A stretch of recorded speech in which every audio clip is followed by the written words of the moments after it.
বিজ্ঞান এখন দাবি করতেছে চাঁদের দেশে যায়, মঙ্গল গ্রহে যায়। আবার দাবি করতেছে কি জানেন, এই পৃথিবী ঘুরে। খেয়াল করেন, আবার পৃথিবী যে ঘুরে, এত দ্রুত ঘুরে পৃথিবী, যদি এক মুহূর্তের জন্য থেমে যায়, আপনি মনে করেন কোন ড্যাগের ভেতরে একটা পাথর নিয়ে যদি ঘুরাইতে থাকেন, ড্যাগটাও ঘুরবে, পাথরটাও ঘুরবে। হঠাৎ করে ড্যাগটাকে থামাই দিলেন, এই পাথরটার কি অবস্থা হবে? কারণ পৃথিবী যদি হঠাৎ করে থেমে যায়, এই পাহাড় পর্বত বিল্ডিং এগুলো যে কোথায় যাবে, বিজ্ঞান বলে কথা। আবার ওরা রকেট দিয়ে মঙ্গল গ্রহে চাঁদের দেশে যায়, আমরা এগুলো বিশ্বাস করি। বিশ্বাস তো করি, মাথায় তো ঢুকে না কেমনে যায়, পৃথিবী কেমনে ঘুরে বিশ্বাস তো করেন, বলেন দেখি কেমনে ঘুরে পৃথিবী।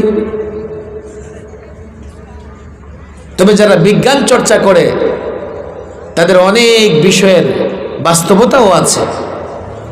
কিছু বিষয় তারা অনুমান নির্ভর বলে ফেলে, সেগুলোর কথা বলছি না। অনেক বিষয় তাদের বাস্তবতাও আছে। যেমন এই পৃথিবী শূন্যে, মহাশূন্যের মধ্যে। ভালো করে খেয়াল করেন, পৃথিবীর নিচে কোনো খুঁটি দিয়া পৃথিবীটাকে ধরে রাখা হয়েছে?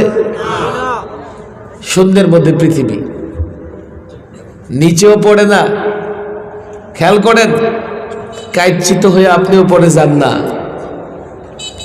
১৫০০ বছর আগে কোরআন বলে দিয়েছে যে আসমান জমিনকে কে ধরে রেখেছে। কোরআনে উত্তর দিয়েছে আল্লাহ তাবারক ওয়া তাআলা আসমান জমিনকে ধরে রেখেছেন। যদি ছেড়ে দিতেন কি অবস্থা হতো এই জমিনের।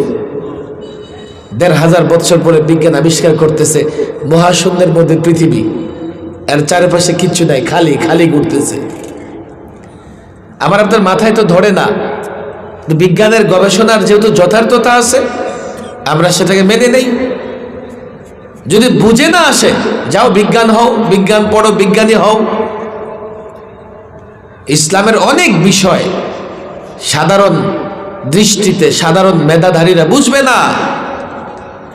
এই জন্যই তাদেরকে আলেমদের আনুগত্য করা লাগবে। ইসলামের কোথাও বৈষম্য নাই, কোথাও বৈষম্য নাই। ইসলামের প্রত্যেকটা বিষয় ন্যায়, ন্যায্য, ইনসাফ নির্ভর, সুষম। কোথাও অন্যায় বৈষম্য থাকার প্রশ্নই উঠে না। আল্লাহ তাবারক ওয়া তাআলা দুনিয়ার নিজাম ঠিক রাখবার জন্যে কাউকে সম্পদশালী বানিয়েছেন, কাউকে গরিব বানিয়েছেন।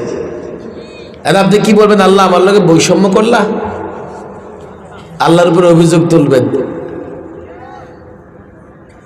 আপনাদের মনে হতে পারে হুজুর আপনি ভালো কথা মনে করাই দিচ্ছেন, আমি ফকির আর আরেকজন 1000 কোটি টাকার মালিক, আল্লাহ এই কামটা কে লেগে করলো?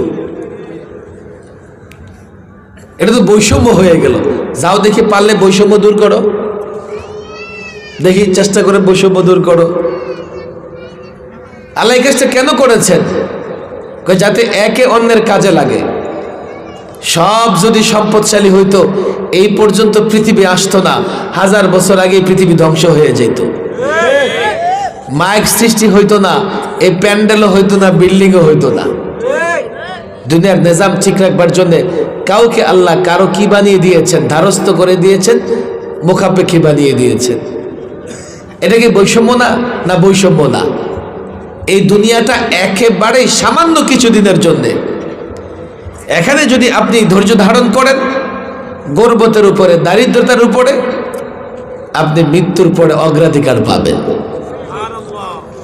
সেখানে আপনি যখন অগ্রাধিকার পাবেন, আপনাকে আর কোনোদিন সম্পদ হারানোর ভয় থাকবে না। আর দুনিয়াতে ক্ষমতায় থাকেন আর নাই থাকেন, যারা ক্ষমতায় থাকে ওদেরই ক্ষমতা হারানোর ভয় থাকে। যারা সম্পদশালী হয় ওদেরই সম্পদ হারানোর ভয় থাকে। কথা ঠিক না বেঠিক? মরার পর কিচ্ছু থাকবে না। তখন আল্লাহ তাবারক ওয়া তাআলা সবার প্রতি বরাবর বরাবর করে দেবেন। এই দুনিয়ার নিজামের জন্য আল্লাহ উঁচু নিচু বানিয়ে দিয়েছেন। এগুলো বৈষম্য না, এটা দুনিয়ার নিজাম ঠিক রাখবার জন্য আল্লাহ করে দিয়েছেন। বিদায় যেই যা বলুক না কেন, আল্লাহ সব জায়গায় ইনসাফ করেছেন। আমরা ইসলামের সমস্ত বিধিবিধানের উপরে চোখ বন্ধ করে ঈমান আনবো তো ইনশাআল্লাহ।